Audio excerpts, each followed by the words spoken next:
Hello, everybody, and welcome to the Regen Farmers Mutual discussion. I'm Andrew Ward, and today I'm joined by Hope Evans. G'day, Hope. How are you?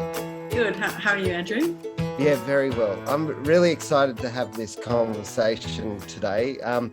I know that you've been in the ethical investment space for well over a decade, and I'm curious about this space, and I'm curious about its overlap with regen agriculture. And you seem to be right in the middle of that Venn diagram between regen ag and ethical investments.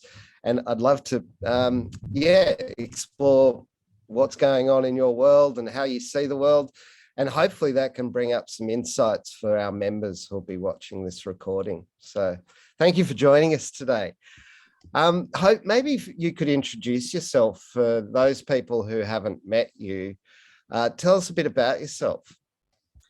Okay, I come from a family of beekeepers. So my parents have been beekeeping in the Northern Rivers area for over 30 years.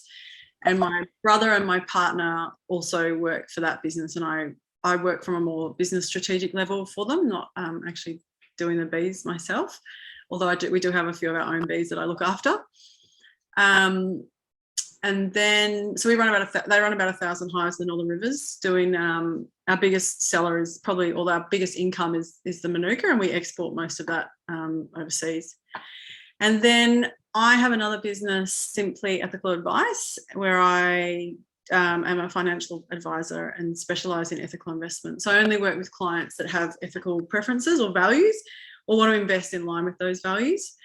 And then, more recently started another business on the back of the fires and the droughts.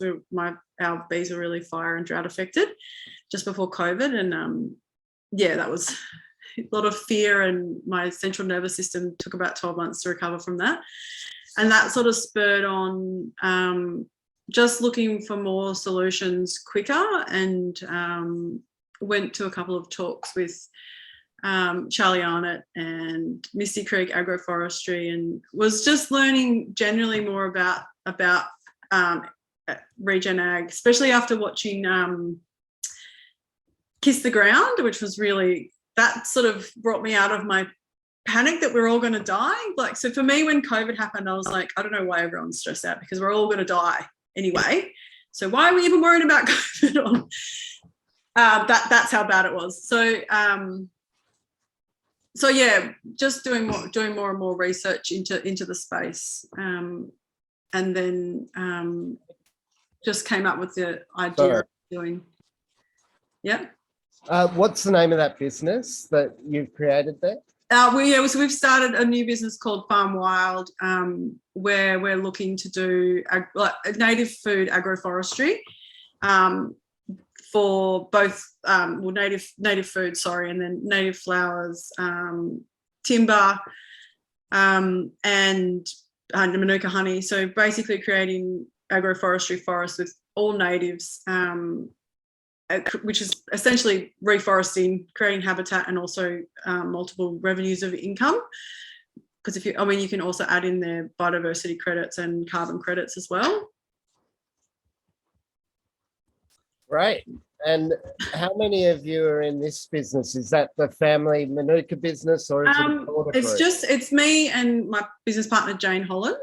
So Jane's she's got an environmental background, but then is a nutritionist, and for her, the crossover with regen ag and our nutrition is really, really important. She's also does a lot of professional and personal development with people. So I think the whole regen movement is about regenerating our communities and regenerating our society as well as our planet. And I think that there's that's often forgotten when we focus a lot on just the planet.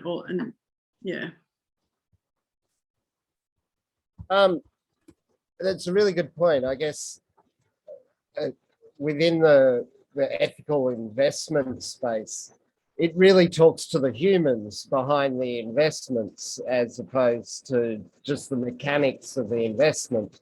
And I think what you're saying there is that regen ag is also about the humans. It's not just about the practices on the ground. Is that right? Yeah, I see it as we won't get to regenerate our planet without having huge changes in the way we organise our wealth. Whether we're like essentially moving towards a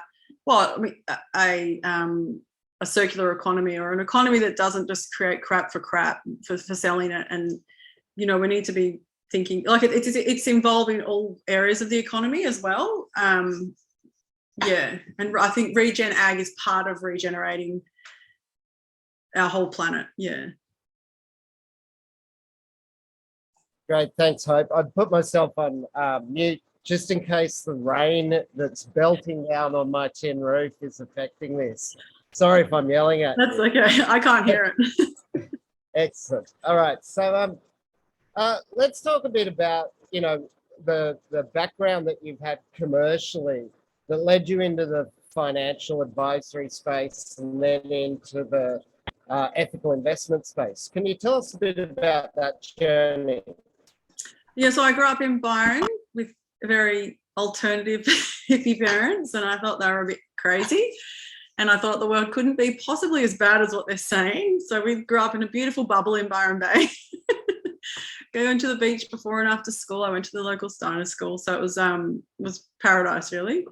Things are a bit different now, but yeah. And then I went to study business, and I completed an international business degree and moved into mainstream financial planning from there. And I was never really happy in the office environment, to be honest. It was very like clinical and aircon, but I pushed on through until the big oil spill in the Gulf of Mexico, and that was a really big turning point for me when I just was arguing with the senior advisors, saying that there's no way that we can continue to invest this way when it's just, we can't have oil spill after oil spill in our oceans, or there'll be no ocean left. And that didn't get much traction with the advisors. They just ignored it really. And I started doing some volunteer work with 350.org, running some campaigns for divesting from fossil fuels in Brisbane, and ran a few protests and things. I felt like I was doing naughty things on the weekend and then going to work Monday to Friday. And then I was really lucky enough through that to meet ethical investment advisors in Brisbane, and connected with them, and then was able to start my own practice back home. So we moved back to Byron, and was really supported and mentored, and yeah, they were an amazing opportunity to do that.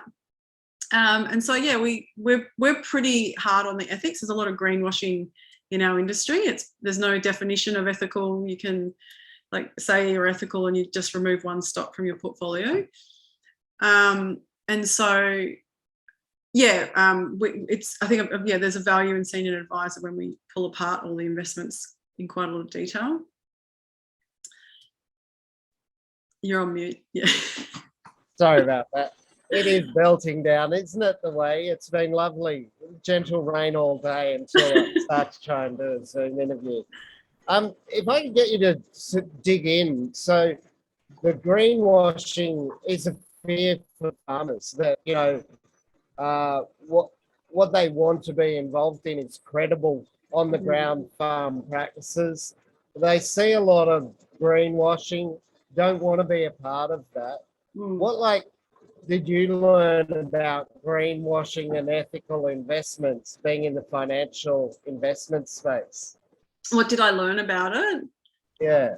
Oh, I think a lot of people think that it's a fad, ethical investment, and they think that if they'll instead of being true, like coming from their heart and their core and in their decision making, like the big super funds, for example, instead of actually going, well, let's invest in our members' best interests. Let's do this. Let's invest ethically in the future of the planet and the future of our members. They don't. They say, oh, this is a fad. We'll just offer one option, which isn't even good. It's just branded ethical, and it's still investing in, it'll still be investing in the big four banks, which are the biggest funders of fossil fuel projects in the country. They've been absolutely destroyed through the Royal Commission. They still haven't picked up their game, and they'll still be investing in all the big miners and other big corporations which are not working in the best interests of our community and our planet. So yeah, I think it's sort of something that you've got to implement across your whole company. It's not really something you can just do one of. Yeah.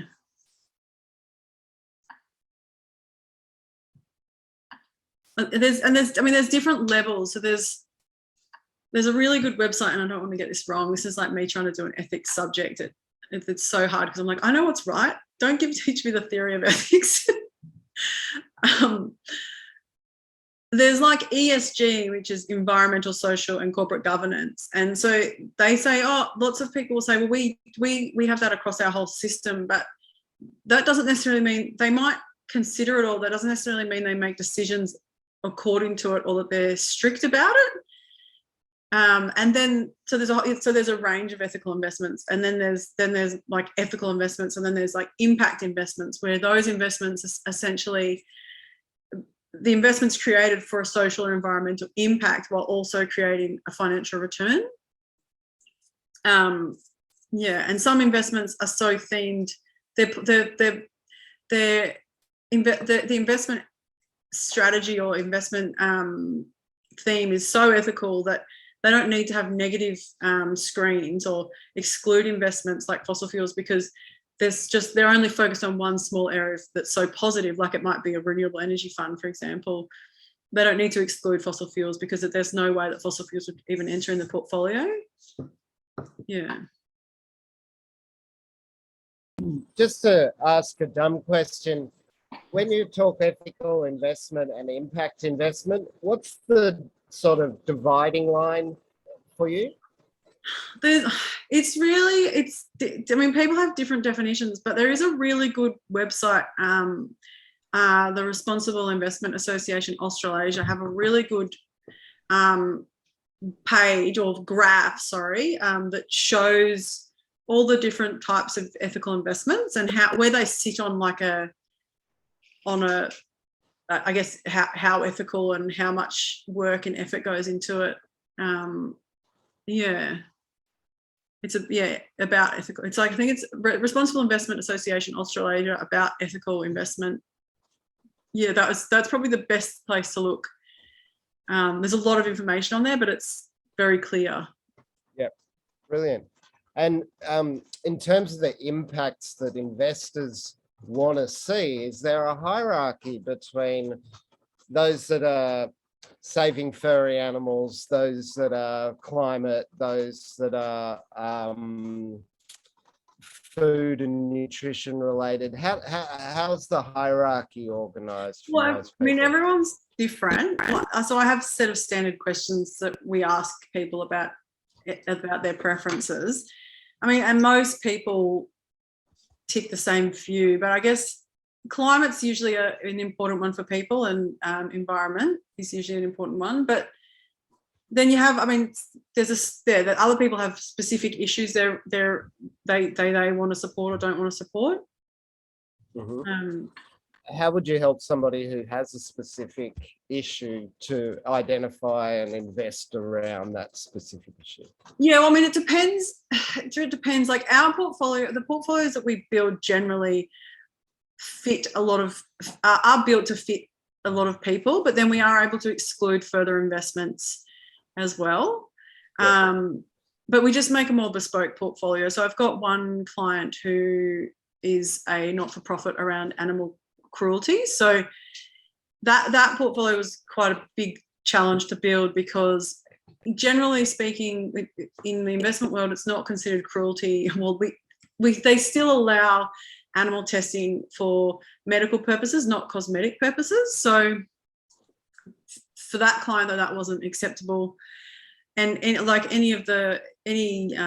selling any animal products wasn't acceptable. So there was that portfolio there was a lot more work put into that portfolio and researching it, because you also want to have enough diversification of investments. But all healthcare stocks is obviously a no-go. Yeah, it's actually really interesting when you delve into how much animal testing has been done. Like even Cochlear, like a fantastic ear products, but they actually test or have tested on animals to see if they, test their hearing products on animals. So it's hard you're frozen. to escape an ethical dilemma. Mm. So it must be hard to escape the ethical dilemma. Everything's a bit of a trade-off, isn't there? Well, and that's the other thing is that there is a point of a trade-off. There's a, I think you can do a trade-off, but I think you have to be really careful about being God, because you're not, like you can say, oh, well, I'm mining here, but I'm saving the rhinos over here. And it's like, well, no, you're not God. Just calm down a bit. So I think trying to have the best outcome, but also being aware that there's still improvements to be made, but just to monitor those improvements and make sure that organisations are still working towards that. And they say that about fossil fuels. So some big companies will say we're still investing in fossil fuels because we're helping them transition, but we don't feel that that's the right way to go about it. And none of my clients are comfortable investing in fossil fuels, and I'm not comfortable with investing in fossil fuels to try and help the transition. I think that's just a cop-out, but there are other areas which that might be useful, I think. No, let's talk current affairs. Mike Cannon-Brookes purchasing AGL, though, is attempting to purchase it. I'm in love. You're in love. All right, so that might be investing in a fossil fuel business to help them transition. I think, but that's a little bit more strategic than I think in keeping something in their portfolio and engaging with the company because you own shares in it. If you're going to buy the whole company and then transition it, that's a little bit more powerful. And I think, why are there not more billionaires doing this in the world? Like, seriously. Yeah. No, it's a really to be applauded effort. And he's got form, having done the South Australian battery deal with Elon and then backing up with an AGL sort of size deal. Yeah. Yeah, it's pretty inspiring stuff. Look, let's bring this back to our farmers sorts of discussion. I'm not sure if it's fair to say, but you're relatively new into the regen ag space since the pandemic. What's been the exciting stuff, and what's been, my goodness, I don't know if you could hear that thunder and lightning, but it really is storming where I am. What has been the exciting stuff? What's been the challenging stuff when it's come to getting your head around the regen ag space? I guess it's just all like there's just so much new information, and I come from a farming family, but beekeeping is quite a specific type of farming. It's not we're still very reliant on rain and the environment being in a good position and good weather and things, but I guess it's a bit different from cropping or anything. So I don't really have any of that experience. So that's been quite a challenge, though. We're lucky enough to buy our own house, which is just on a house block, but I've been doing lots of experimental planting here. I think the other thing is all the different types of regen ag. Like, it's such a broad topic, which I guess is very similar to ethical investment. It covers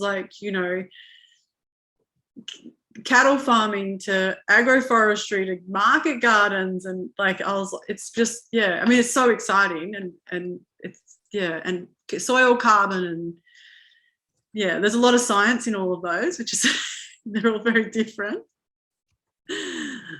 And I guess, is that the challenge and the excitement, or is it one way or the other? For me, I've got a real strong pulling to just planting thousands of forests all over the country. I think there's a lot of value, and I think we really undervalue our forests. I think there's a lot of value to be had for us as humans just spending time in our forests. And I think they carry so much of the biodiversity that we need to see on land, at least. And they provide, so that's probably most exciting for me, and finding solutions where we can plant forests. The gardening stuff's exciting too, but yeah, I don't know, the forest just, I feel that pull to the forest. Yeah.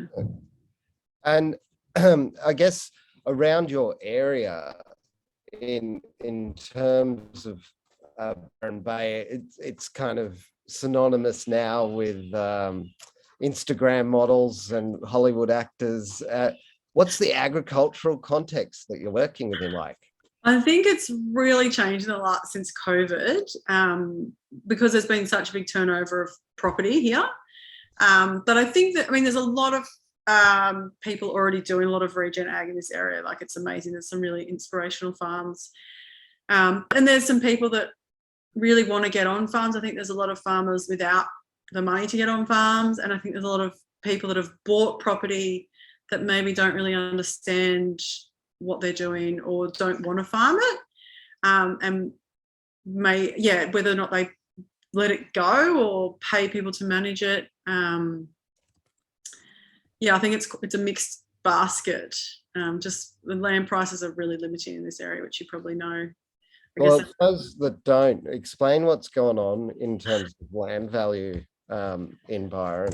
Well, the whole Northern Rivers area has, everyone, I guess, because people couldn't go overseas and people started working from home, the property prices in this area have gone up between 30 and 50%, depending on where you are, I think, in the last 3 years. And so we've had lots of people moving in, and we were in Suffolk before we're actually in Austinville now. And it was kind of, we were happy to, it was sad to leave to be further from my family, and it's about half an hour now, and to be further away from the beach. But it was just crazy, like it was like Bondi in Suffolk Park, which is just a suburb of Byron. Yeah, and I think city people are used to that, so for them it's still quieter than what they were used to. Whereas, I mean, we've lost a lot of really important key community members have had to leave. A lot of the carers, a lot of the volunteers are leaving. There's a lot of single mums. I think there's 8,000 single mums without homes in the area at the moment. So it's pretty gutting from a community level, actually, when you think about it. Yeah. And it's really interesting because that whole East Coast escarpment, Byron is a leading example, and Northern Rivers is a leading example. But as the city exoduses, we're going to see more and more of that housing pressure. We feel it on the Central Coast as well. And I guess, is there a way in your world that you've been, looking at ethical investments, looking at housing crisis, competing uses of land between agriculture and housing, and have you had any insights? There's a few, yeah. I mean, there's a gentleman named Greg Cree, and he runs Project for Change, and it's like project number 4 change in Brisbane. He's had some really successful affordable housing projects there, and he was really keen to do something down here. And it's a system where they actually support people with that 30% deposit, and you have to meet, and they basically just make it easier to get into the housing market. So yeah, I mean, something like that. I don't know whether that's a solution or not. I find that the non-ownership models where people don't get to own and then everyone else gets to own is just not, it's still not fair. It's still not equitable. It's not equitable to their children. It still puts them at a disadvantage to everyone else, even though it does provide housing. The other thing is I did hear on the radio that there's a lot of property in the Tweed Valley that's been approved for housing, but they're not releasing it. And I don't know whether that's because it's difficult, like they have to do things to release it, or they're saving it to get a better price. So what's happened is that land's already been approved and the other land's locked up as agriculture, whereas it's all still agriculture. So maybe they need to have some sort of time limit on when land can be released, because they don't want to approve more land and then all of it will be housing. So they probably need to change some of the way they do that. The other system that we're super excited about is a farm commons type arrangement where land is no longer owned by individuals and it's owned in a trust or community structure. and where people essentially lease the land, and they still continue to build an asset that can be sold and purchased, where they have the lease agreement they can sell. They might build a house and a business, which is still saleable or can still be handed down generations. But it just decommodifies land so that it's accessible to everyone.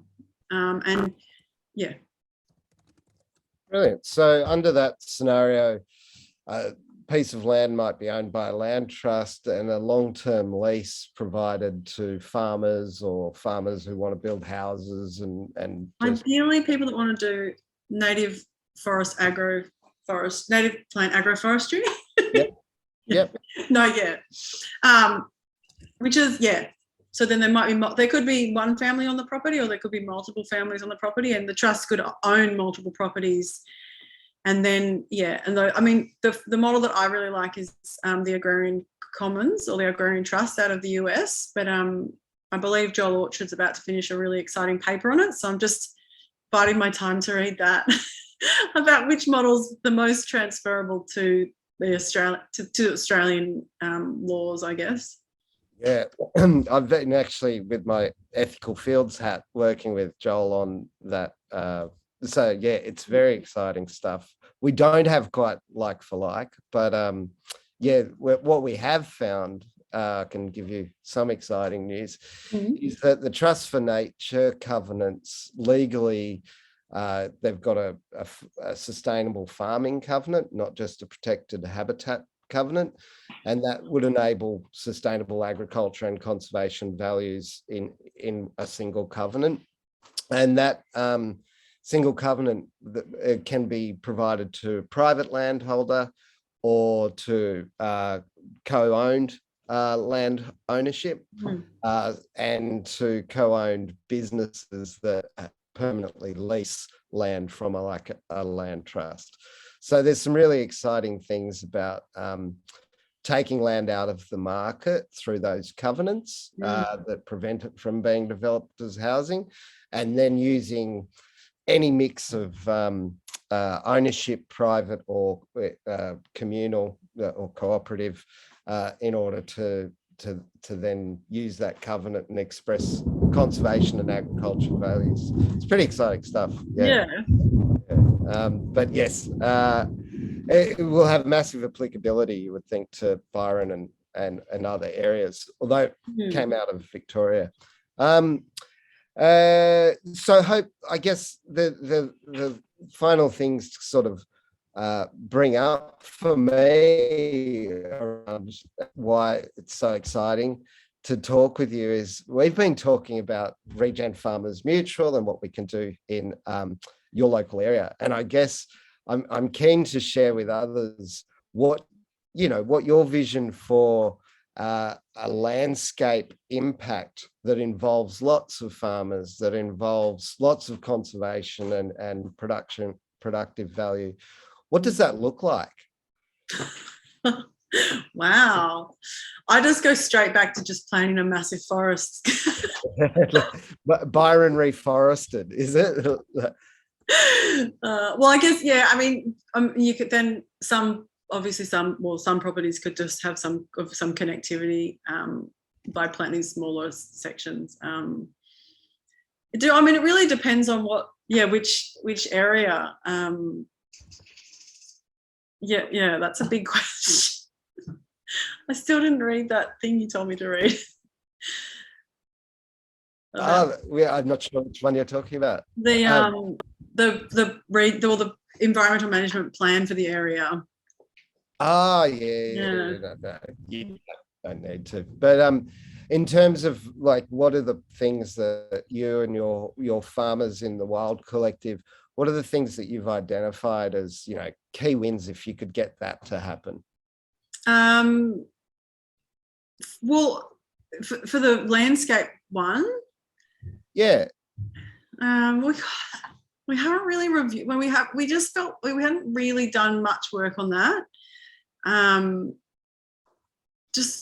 There's just so many options to work. I wonder. I can't answer that one. Oh, well, I hope it's okay. I think one of the challenges that a lot of people have when bringing together a group of farmers, even if those farmers are, in the same commodity, in the same region, they're all wheat growers. Each farm is a unique context. I think Mm, one of the exciting things, though, is understanding and kind of getting a bit meta. What mm, is it that all of those farmers can get behind that mm, is good for their environment and mm. I think there's a few. Well, there's a good few. for the farm? Um, you're frozen. Did you stop talking? No, I did stop talking, but I've Oh, got somebody calling I in think on there's my a phone. huge, yeah, there's a huge opportunity with maca growers in this area, and there's a lot already happening. There's some really inspiring maca growers already in this area, improving their farms towards more regen ag. Um, and I think there's probably a lot of opportunity with cattle as well. There's a lot of cattle. Um, yeah, and I mean, I think there's also there's a lot of opportunity for native bush foods too, because it's such a fertile place. So I think I think the involvement of First Nations people in that is really important as well. I was talking with Josh Gilbert, who said horrible statistics, something like, in the single digits of the whole bush foods value ends up with Indigenous people. Greater than 90% of the value is extracted. Yeah, it's pretty damning when we've looked at that too. I Can think I what's your thinking there to try and align the investment out? It's a hard road to navigate. I think you need to make good relationships, which is challenging because you're working with two different cultures with two different sets of expectations. But I think the value that can be added far exceeds the difficulty. And I think there's other difficulties whether or not you work with people that are, or First Nations people that are actually local to your area, and not, I don't mean Bunjalung, I mean like specific, like Arakwal is in Byron as part of Bunjalung Nation, or whether or not you have an Indigenous advisor that helps you navigate the whole process. I think there's a few different ways that it's been implemented, or you just work with already existing growers. So there's quite a few, like Melbourne Bush Foods, they're really supportive. They only buy from First Nations people. And there's a couple of other nurseries which are First Nation nurseries. I think there's one near Casino. So there's a few different ways to implement it. But it's, yeah. Excellent, Hope. Hey, Hope, I'm going to suggest that we call up quits soon. I'm getting a lot of interference on my phone, but I did want to thank you so much for speaking with me today. I think that there is a huge crossover between regen ag, where it is in the cycle of life, and ethical investments and where they are in the cycle of life. And I really appreciate your time today to discuss. Right. Yeah, well, that's where we're trying to invest in it, but there's not that many opportunities yet. So I think wide open agriculture is currently the only really investable project. Well, there's more coming up. I think there's Ori Co-op's eco credits, and there's a couple of other ones. There's been another one about investing in koala habitat, but I didn't feel quite right about that one. I wasn't sure if it was. I don't know enough about koalas and whether or not they will move to the places that they're trying to put them. Yep. My understanding is that koalas sort of just die if they don't have their habitat where it was. Yeah, but yeah, really exciting space, and yeah, I think there's probably a lot of money going into the space from a wholesale and big private investor space. But from like your retail super funds and things, it's still pretty new, but exciting. And I mean, where do you see the growth coming from? Those retail funds that are buying properties left, right, and centre in the agricultural space, will they start investing in regen ag as well? Just a slippage? I'm not sure. I think it's funny, like, there's, at the moment, I think there's two messages being given to everyone. There's the regen ag message, and then there's the fake meat message. Which vegan food is beautiful, and I'm not against vegan food. I just think people need to think about how much processing of food is actually bad for you, but also uses a lot of resources. So if you're going to be vegan, just eat natural vegan food. You don't need to eat fake meats. So I think at the moment in the investment space, they're like neck and neck, and the messaging, there's some big US companies that are got some really good messaging. So, and the regen ag message, and maybe it's a bit slower, it's a bit nicer, but it's more about, it's more of a slow farm message rather than, like a fast food message. So, yeah. Well, Hope, thank you for that. I'm going to stop sharing and just say thank you very much for your time. Really appreciated it. And I'm sure we'll be talking again soon. Yeah, thank you, Andrew. Cheers. Bye now. Bye.